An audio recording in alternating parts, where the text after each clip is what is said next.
The studio was buzzing with anticipation as Clint Eastwood walked onto the set, greeted by a standing ovation. At first glance, everything appeared smooth.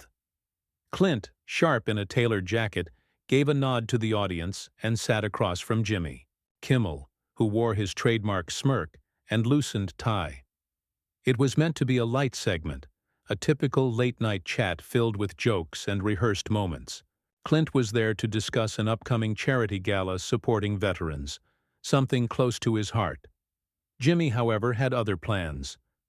The tension started subtly. After a few cordial exchanges, Jimmy pivoted the conversation toward politics.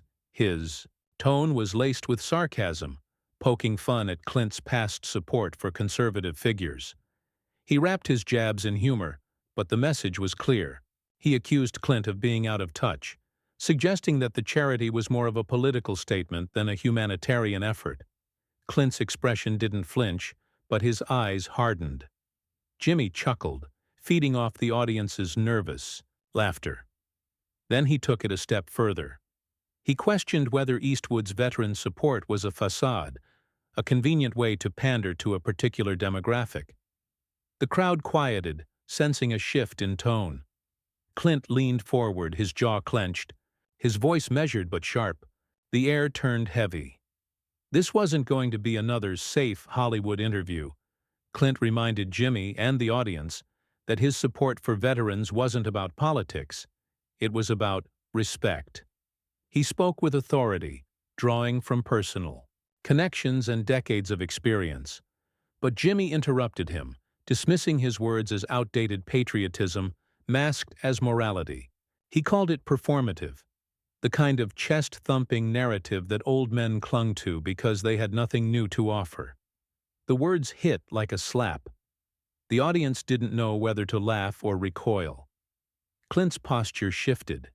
He no longer looked like a guest on a talk show, but like a man who had just been insulted in his own home.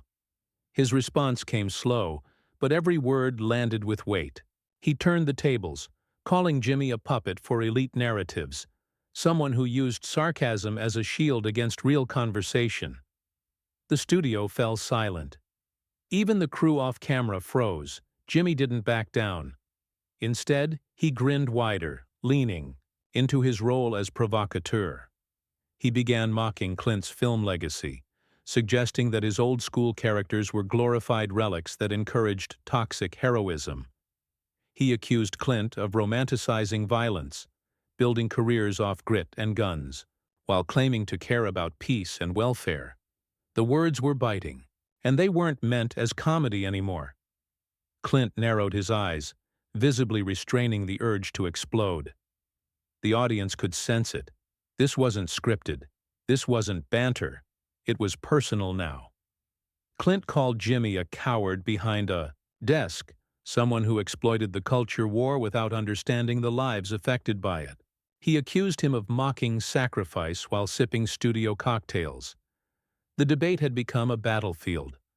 What had begun as a charity plug had turned into a fiery confrontation, with both men digging into each other's philosophies, values, and reputations. The audience watched, stunned, as two icons from different worlds went head-to-head, no longer pretending to be civil. And as the camera cut to commercial, the crowd didn't clap. They whispered. They stared. Because they knew this was far from over. When the show returned from commercial, the energy in the room had changed. The once playful hum of late-night television had vanished, replaced by a thick silence only broken by the shuffle of cameras repositioning. Jimmy Kimmel's smile returned, but it was brittle now, the kind that masked discomfort. Clint Eastwood sat stiffly in his chair, eyes fixed on Jimmy with the quiet intensity of a man who had been provoked one too many times. Jimmy made a feeble attempt to steer things back to comedy, tossing out a forced joke about Eastwood's age and how he still managed to glare like he was about to draw a pistol. A few audience members chuckled, unsure whether it was safe to laugh or not. Clint didn't even blink. His silence spoke louder than words, and it hung over the studio like a threat. But Jimmy couldn't help himself. He leaned forward, his voice lower now, more serious. He began pressing Clint on his refusal to speak out against certain controversial political events. He accused Clint of choosing silence at key moments when his voice could have made a difference. Then, with a deliberate smirk, he questioned whether Clint's silence was just cowardice hiding behind a stoic persona. That was the breaking point. Clint didn't raise his voice. He didn't need to. His tone grew heavier, colder, like gravel, grinding in the dark. He explained that he chose his battles and didn't answer to media narratives or social pressure. He didn't owe anyone a performance. His loyalty was not to applause, but to principles. Jimmy rolled his eyes, which was a mistake. Clint cut through the air like a blade, calling Jimmy out for exploiting controversy for ratings. He accused him of creating enemies out of anyone who didn't fit into his sanitized worldview. Then, with piercing precision, Clint told him that real courage wasn't tweeting opinions or roasting guests. It was standing for something even when you stood alone. Jimmy scoffed. He threw Clint's old quotes back at him, mocking the actor's past speeches and turning his legacy into a punchline. But Clint leaned in, unfazed, and delivered a verbal strike that made the room recoil. He said that Jimmy had become what every man feared: a voice without depth, a platform with no soul. The audience reacted audibly now. It wasn't just entertainment anymore. It was raw, and it was real. What followed was a collision of egos and ideologies. Jimmy began hammering Clint's filmography, calling it outdated and problematic, filled with messages that glorified masculinity at the expense of nuance. Clint answered by accusing Jimmy of dismantling culture with mockery, turning every meaningful cause into a parody. He said Jimmy was the reason young people rolled their eyes at tradition, not because tradition was wrong, but because men like him made it look stupid. The clash ignited the room. Gasps, murmurs, even uncomfortable shifting in the audience chairs. A few crew members were seen exchanging worried glances behind the cameras. One of the producers signaled to cut the segment short, but Jimmy waved it off, determined to see it through. He tried to deliver a final blow, making light of Clint's age again, and suggesting he was stuck in the past, a fossil clinging to relevance. Clint didn't flinch. Instead, he said that the past wasn't the problem. The problem was people like Jimmy pretending the present was perfect, that they laughed at strength, mocked conviction, and hid their bitterness behind a laugh track. A hush fell over the crowd once again. Neither man blinked. Neither gave in. It was no longer a debate. It had become a reckoning, live and in front of millions. And as the final seconds of the segment ticked away, the control room scrambled to figure out how to handle the fallout, because what had just unfolded on that stage was bigger than television. It was a clash between old-school grit and modern cynicism, and neither side was willing to back down. As the segment came to a close, no music played. There were no claps, no signature Jimmy Kimmel outro quip.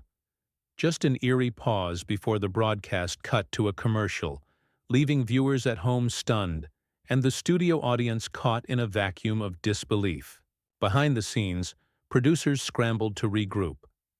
Jimmy's earpiece buzzed with directives he chose to ignore, while Clint remained stone still in his seat, watching every move with a gaze that burned through the artificial charm of Hollywood. When they returned, Jimmy tried to patch things with a thin smile and an offhand remark about how passionate discussions were part of the show's charm. But no one was fooled. The air was thick with unresolved tension. Clint wasn't letting him pivot out of it. Not now. Not after what had been said. Jimmy glanced at his cards, clearly rattled, then tossed them aside. He decided to lean in again, thinking he could regain control by switching tactics. He brought up Clint's old roles, how they often centered around solitary men using violence to solve problems. Jimmy claimed those roles shaped generations of boys to believe silence was strength and empathy was weakness. Clint didn't even wait for the sentence to end. He broke in with a voice sharpened by decades in a world that didn't reward softness. He told Jimmy that real empathy didn't come from scripted monologues or hashtag campaigns. It came from showing up, listening, and taking action, something he believed Jimmy had no concept of, having made a career mocking the very people who lived through hardship. Jimmy's facade cracked. He accused Clint of being bitter, of resenting the changing world because it didn't revolve around men like him anymore. He said the reason Clint felt alienated was because society had moved on. Clint laughed, a dry, humorless sound that cut straight through the set. He asked Jimmy who exactly had moved on, the disconnected celebrities in echo chambers, or the millions of working-class Americans who still believed in integrity, loyalty, and truth. The audience shifted, the division now clear. Some applauded Clint's defiance, others bristled at his tone. It wasn't just a clash of two men now, it had split the entire room. Jimmy's voice grew louder, sharper, fueled by adrenaline and insecurity. He accused Clint of weaponizing patriotism to protect his own image, to dodge accountability. He pointed at Clint's silence during certain controversial social movements, calling it complicity. Clint met the accusation with bluntness. He said silence didn't mean agreement, and sometimes it meant letting the dust settle before speaking the truth. He warned against the kind of activism that screamed louder than it listened, and the kind of morality that only applied when cameras were rolling. Then came the moment that would define the night. Jimmy, out of frustration or desperation, made a mocking reference to Clint's age again, something about being stuck in the era of black and white heroes. Clint leaned forward, calm but dangerous. He said the world didn't need more heroes pretending to be funny. It needed men who could tell right from wrong, even when it wasn't trending. A hush, heavier than before, fell across the stage. The producer stepped forward off camera, signaling hard for the segment to end. But Jimmy waved them off again, now caught in a pride-fueled spiral. Clint stood, not abruptly, not theatrically, just with the weight of a man who had said everything he came to say. He looked over the audience, then directly at Jimmy. With slow, measured words, he told him that one day, when the applause fades and the jokes run dry, he'd realize that being liked and being respected were two very different things. And then, with the cameras still rolling, Clint walked off the set. The crowd didn't know how to respond. A few gasped, some clapped out of instinct. Jimmy sat motionless, stunned into silence for the first time all night. There was no punchline left to save him. Backstage, the crew scrambled to cover the fallout, but the damage had already rippled. Across social media, clips circulated before the credits even rolled. People weren't just watching, they were choosing sides. And the story was far from finished. The moment Clint Eastwood exited the stage, the studio descended into chaos. Technicians fumbled with equipment, unsure whether to roll a filler segment or cut the show early. Executives paced just off stage, whispering frantically into headsets, while Jimmy remained seated, locked in a daze that betrayed the blow his ego had just taken. For once, the man who made a career out of roasting others found himself completely outmatched. And it showed. Social media exploded within minutes. Clips of Clint's final statement surged through every platform, with thousands of viewers reposting the walk-off, labeling it everything from legendary to the death of late-night integrity. Hashtags formed in real time, dissecting every look, every word, every cold stare between the two men. Commentators clashed in real time, some applauding Clint for refusing to be humiliated by manufactured outrage, others accusing him of being arrogant and out of touch. Back in the studio's green room, Clint sat in silence. His team hovered nervously around him, waiting for instructions, but he offered none. He wasn't angry, he wasn't shaken. He was simply done. Done with pandering. Done with being the polite guest expected to nod along with an industry that no longer knew what it stood for. Outside, network security quietly escorted him through the back exit, away from the cameras and the frenzy. Jimmy, meanwhile, was forced to finish the show. But the swagger was gone. The crowd didn't laugh the same. The band's usual fanfare felt out of place. Every time Jimmy tried to slip into his comfort zone, the weight of what had happened pulled him back under. It was clear to everyone in the room he had lost control. And worse, he had lost the respect of someone who had once defined what it meant to stand tall under fire. After the show, the producer cornered Jimmy in his dressing room. Voices were raised, blame passed around. Sponsors had already begun calling. Half the team wanted to spin the segment into a viral sensation, while the other half feared backlash from older, loyal viewers who sided with Clint. Network heads demanded a statement. Damage control was underway, but there was no easy path back to normal. The wound was too fresh, the moment too raw. That night, Clint issued no press release. He didn't tweet. He didn't call for a boycott or play the victim.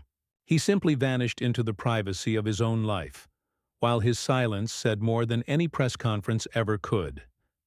And it was that silence that gave his words power. In the days that followed, the media circus grew.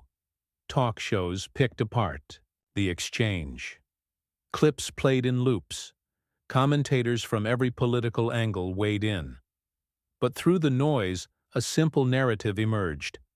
Clint hadn't been defeated, he had drawn a line, and people respected him for it. What hurt Jimmy most wasn't the criticism, it was the realization that the person he mocked hadn't lost the room. He had owned it. Not through cheap shots, not through branding, but through a brutal, honest clarity that cut deeper than any joke ever could. For the first time in his career, Jimmy began to see himself not as the clever ringmaster of late night, but as a man exposed, sitting across from someone who didn't play by the same rules. Clint didn't need applause. He didn't chase it. He didn't chase anything. That made him dangerous. The show's ratings spiked for the wrong reasons. Viewers weren't tuning in for comedy. They were waiting for the next misstep, and Jimmy felt it every time the lights came back on. Behind closed doors, executives debated whether to invite Clint back for a public reconciliation. But the truth was, he wouldn't return. He had made his point. And sometimes, the loudest message comes from walking away with your dignity intact. The legacy of the confrontation lingered like smoke in the rafters. It reminded everyone watching that in a world of scripted outrage and carefully curated controversy, sometimes the realest thing you can witness is a man refusing to be mocked, live unfiltered and unapologetically himself. 3 days passed. The frenzy didn't die down, it multiplied. Clint Eastwood's name dominated headlines, not for scandal or controversy, but for the quiet force of a man who refused to be bent by cultural pressure. Editorials poured in from every direction. Some painted him as the last voice of an era rapidly fading. Others saw him as a moral anchor in an ocean of performance. But no one could deny it anymore. Clint had shifted the conversation. As the studio lights faded from that infamous night, the ripples of what had occurred reached far beyond entertainment. Veterans groups began speaking out in support of Clint. Messages from service members, retired and active, flooded his foundation's inbox, thanking him for not allowing their cause to become the punchline of a comedian desperate for a headline. Donations surged.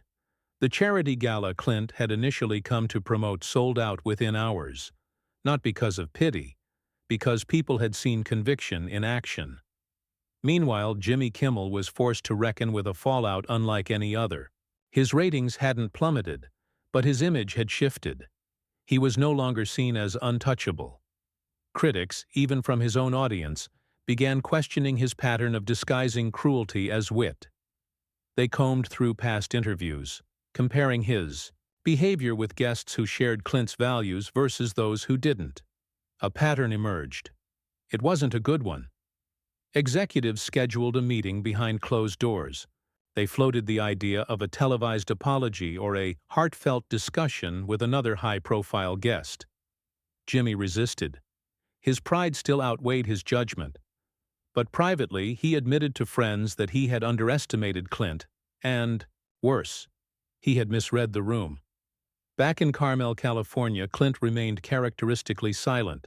No interviews, no statements, just the same quiet walks along the cliffs, the same commitment to his work, and a life unbothered by the whirlwind he had walked straight through without blinking. He didn't need to revisit the moment. He didn't need to gloat. He had said what mattered. The rest was noise, and yet the public kept talking. Not because of drama, but because they had seen something rare. Authenticity. Clint hadn't just walked off a stage. He had walked through a cultural firestorm without flinching. He had faced a man who made a living mocking guests and turned the mirror back on him with brutal precision. And he did it without raising his voice, without begging for sympathy, and without sacrificing an inch of self-respect. The moment became more than a headline. It became a reminder. That conviction still mattered. That dignity couldn't be edited out. And that sometimes the most powerful statement you can make is to stand, stare a room full of pretense in the eye, and walk away without saying another word. In the months that followed, the conversation slowly faded from trending pages, but its impact stuck. Jimmy's tone softened. His interviews became more cautious. And Clint, as always, remained unmoved. The legacy of that night lived on, not as a scandal, but as a reckoning. For audiences, for talk shows, and for anyone who believed strength came only from shouting the loudest. Clint Eastwood reminded the world of something they had forgotten. That real power doesn't need permission. It doesn't demand applause. It just exists, unyielding, unapologetic, unmoved by the noise, and, as the lights dimmed on that infamous set, only one man walked out with his pride intact. And it wasn't the one behind the desk.